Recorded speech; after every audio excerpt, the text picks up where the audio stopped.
What's up guys, so Vingolf 2 comes out today and I'm really excited to do this opening because I know there's a lot of new players kind of lingering about in the FoW community, kind of not knowing where to start and stuff, but I actually think this is a really good product to buy if you're starting off. If you're a veteran player like me, it's a little more catered to the new players, so unless you need the dual stones and you didn't get them earlier, it is a good product to get generally for the dual stones, but other than that, the cards themselves aren't too strong, but they're really good for people who are starting off and kind of need to know like the certain basics of the game and whatnot. For the box's presentation, this actually looks really incredible. I know I'm like kind of really zoomed in, but it was hard to get all of this in here. But this box is actually really stunning. It's really thin, unlike the original Vingolf. The other one was about maybe a good like down to here, so I just like tickled her boobs. That's so wrong, but yeah, like the thickness of it was from about here to here, so I really like that they kind of compacted a bit and didn't make it so heavy and bulky and kind of weird.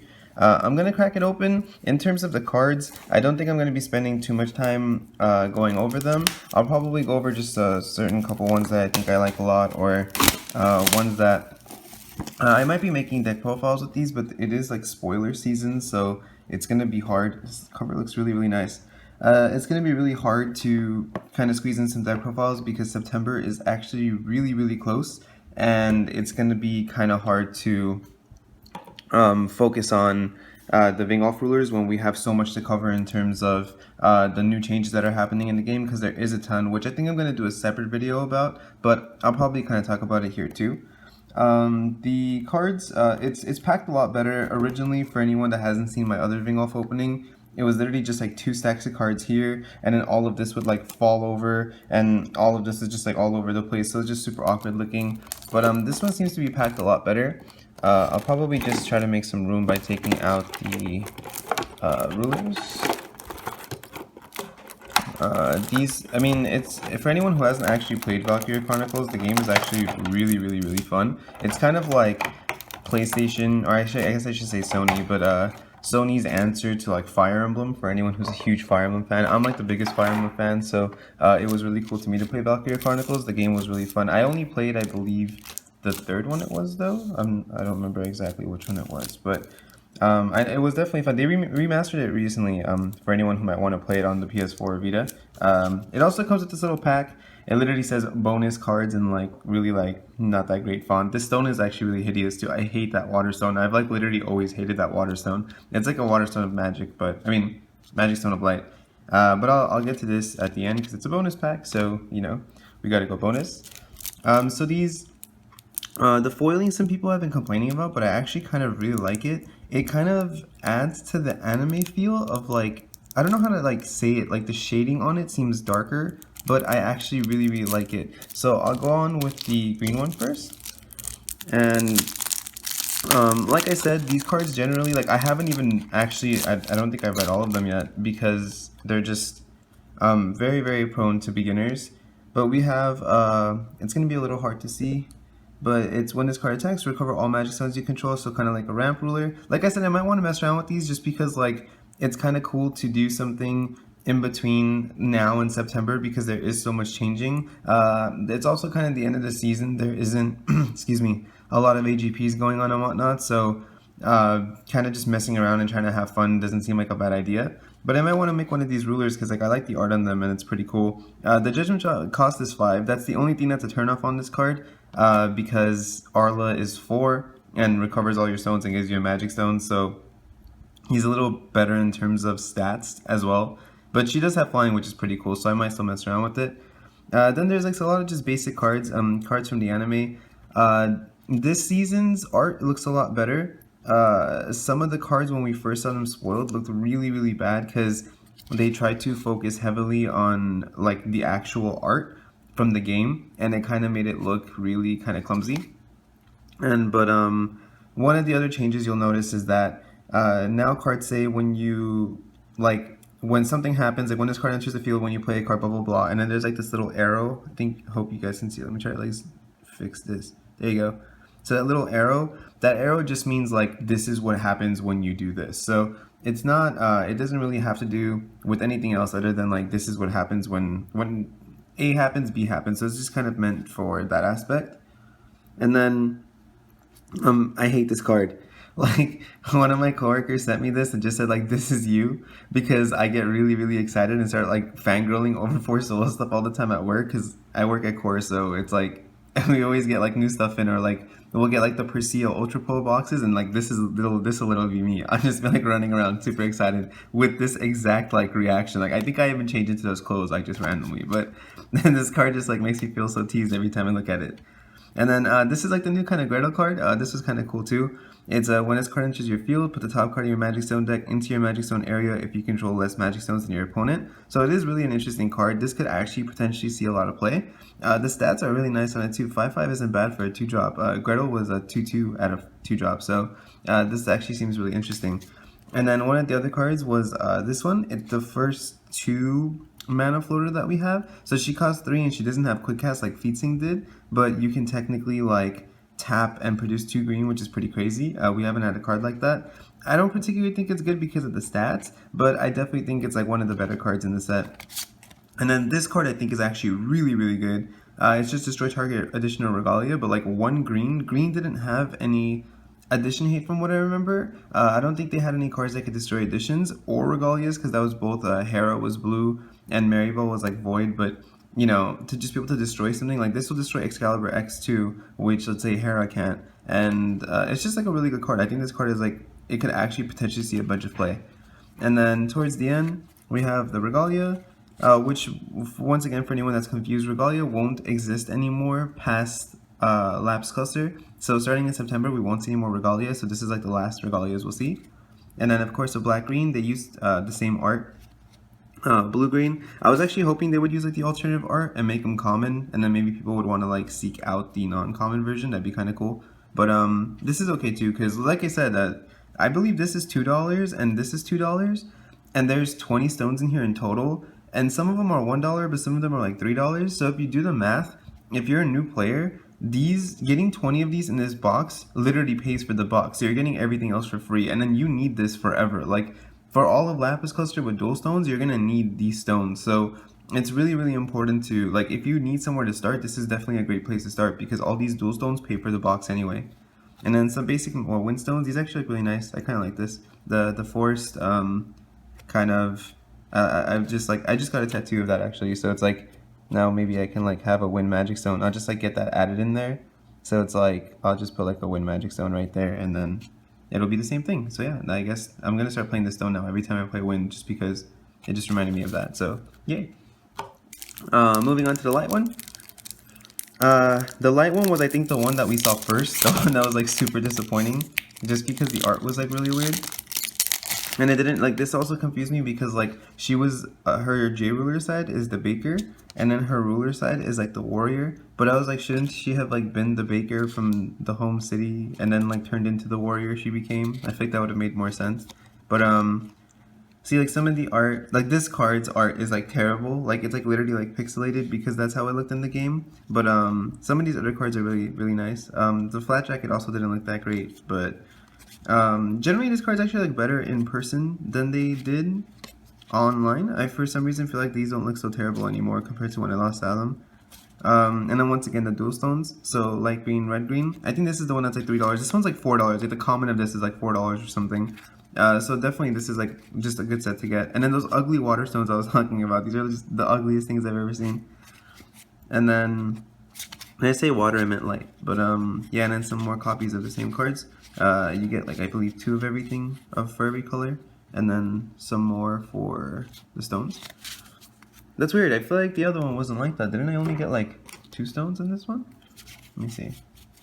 Maybe they like distribute it weirdly. Oh no, it's there. Okay. Just making sure. So yeah, light didn't really get anything particularly like too relevant or kind of useful as usual. But hopefully that'll change in the Lapis one. So one of the other rulers, Regalia. This is one of the better looking ones too. Like I think she looks incredible. It's, I think, one of the better ones too. This is the one that yeah, so she's like a mini Sylvia, but she kind of like, I actually think she's a lot prettier than Sylvia. Like some people might get mad at me for that, but I think this card's really pretty. And then I think there was another card. This card was talked about. It deals 600 damage to target player. It would be good, but we just saw the Lightning Strike, which is like the reprint of Thunder. I think that card's gonna be really, really good. It's literally just under this woman is like gorgeous, by the way. Every time I see this picture, I saw somebody else with this card earlier at the store. I think they were like opening for the store, and he showed me this, and I was just like, this card is like literally the most beautiful like woman ever. She's just so pretty. But yeah, it generally the new Thunder that's coming out. If anyone hasn't seen, by the way, like I'll try to put the spoilers link in this video, or I'm probably gonna do a video on it anyway, so I might put it in that one. But like green, red, blue. But yeah, definitely the new cards coming out I think are for the better. The new mechanics I think are for the better. A lot of people seem to be getting a little upset right now, but I really think people should just wait and see what all of it's going to look like. The dark. The energized mechanics that we saw, I think that was absolutely amazing. I think having like a coin system for Civil is really, really, really good. Going first is definitely way too strong right now, and making it so you can't float any mana, but the mana of your ruler just makes it really, really good too. I don't want to like get too into it because I don't want to confuse anyone that might be new, because this might attract newer players, so I'll definitely go kind of over that in a whole different video. But generally, if you're a new player and you're hearing that there's a bunch of changes coming, oh, this art's really nice too, this guy looks cool. But yeah, like, oh, this card was terrible. It's destroy target J/Resonator, 4 cost instant. You can do that just with Black Moonbeam and they can't even respond, so that's definitely a lot better. I mean, it's good for in here because there's like no other J-Ruler destruction, but it definitely isn't as good as Black Moonbeam, so you can always like replace it. But yeah, if anyone's hearing about any changes that are coming to the game in September, my opinion is definitely 100% it's for the best. I think they're gonna really, really make the gameplay kind of closer to how it used to in the beginning, which is before Regalia, the game was actually like, in my opinion, a bit more skill based. Not to say that it's not now. I still think that it requires like 100% skill, but there was like a really different flow of play and a really different thought process that you had back then that you do now. And I kind of missed that sense of like rulers were so relevant back then, like in terms of like the ruler side, that it just completely changed everything. And seeing Charlotte and how she can rest stuff is just like, I'll definitely do a different video on it. I don't want to confuse anyone, but like the game's gonna get really, really, really good. So for anyone who's not quite on board yet, this will help you get kind of things started, and then just hop on board in September. Like just dive fully in, and you'll be good. This is a Valhalla stone. They all have been so far, but the plain stones from the set that anyone doesn't know is actually from Valhalla. This is one of the stones people have been wanting for forever. I don't remember if I actually have these from Valhalla, because I do have the Valhalla cards, but I actually don't think I do. But it's cool. I think these are only Japanese, and so it's cool to have like the English version of them. The water deck actually has some really cool cards too. I remember the J-Ruler I think wasn't that good, but I believe it was the bounce card that was really, really good. So there's of course the ruler. It's the same girl. She was but a different J-Ruler side. So they made the same ruler side but different J-Ruler side. Some more weapons, some more of the characters from the game. None of these cards were really powerful. This one I thought was really good because you can ignore the first part because it's like particular to this deck. But the second effect was banish this card to draw a card. I don't think that's so bad. Like we have Alice's Little Scout, which might be better because you like draw, of course, as well. But in a way, it might be like good to consider running this and Alice Scout if you really, really wanted a bunch of draw power. Like I don't think it's a terrible card. So I think this might be like seen in play too. It's kind of like Hanzo, where like it wasn't bad, but nobody really played it. But everyone always had their eye on it, kind of like waiting for it to be relevant. But this is the card. This is literally the card that will be like played in every single blue deck, I think, just from now till it gets rotated out. This card is crazy. Like it literally says return target rested resonator to your own to the owner's hand, and it's a 1 blue instant. Enforceable because you have to attack. I mean, you have to like rest to attack or to block. It literally makes it so that if a creature attacks, you can bounce it to the hand. If a creature blocks, you can bounce it to the hand. If the creature uses a tap effect, you can bounce it to your hand. Anytime the creature is doing something that's actually relevant, you can bounce it to the hand. Like, this card is insane for 1 blue being able to do that. We've always needed a tempo card like this. Everyone's always talked about Alice's Pursuit back from Millennia of Ages being like what this card is, but it got errated so that it was 5 or higher instead of bounce 5 or less. So this card is definitely really, really, really cool.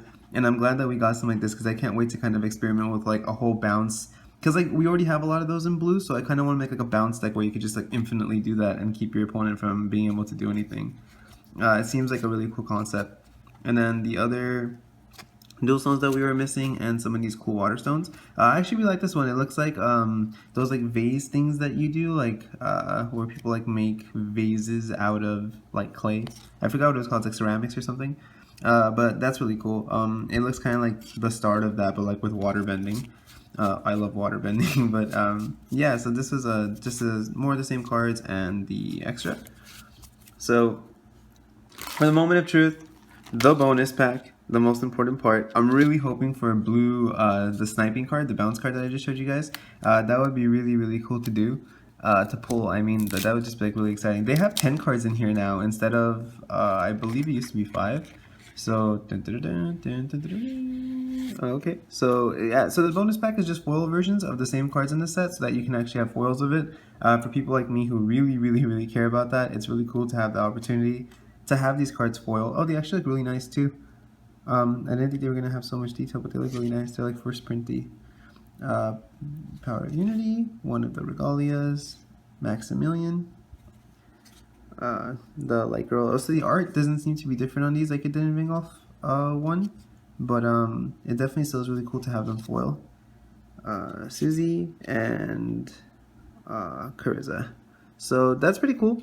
It's nice to be able to get the cards foil. Like I said, like I think that's a really big part about what makes Forcible cool is like the foils are really accessible. A lot of people like the shine of all those cards, so it is definitely really cool to kind of have the opportunity, especially because it's 10 cards and not 5.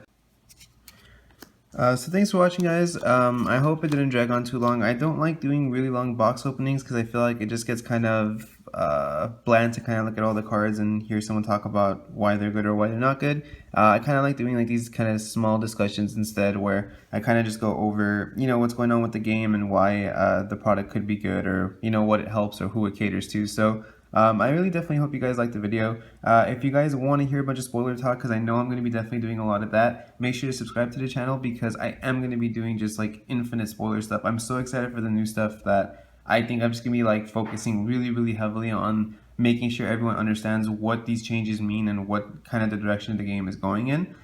There's kind of been a lot of like aesthetic look changes to the game as well too, but I'm all on board. I think as long as we get a really cool game and it plays like kind of just particularly the same way, of course. The art is always beautiful and enforceable. You're always gonna be able to get like full arts versions without like the new boxes that people don't like and stuff. So it doesn't seem too big of a deal, but definitely subscribe. Also add me on Twitter if you haven't. My Facebook's in there too if you guys like want to add me as a friend and ask me any questions that you guys have. And I'll definitely catch you guys next time.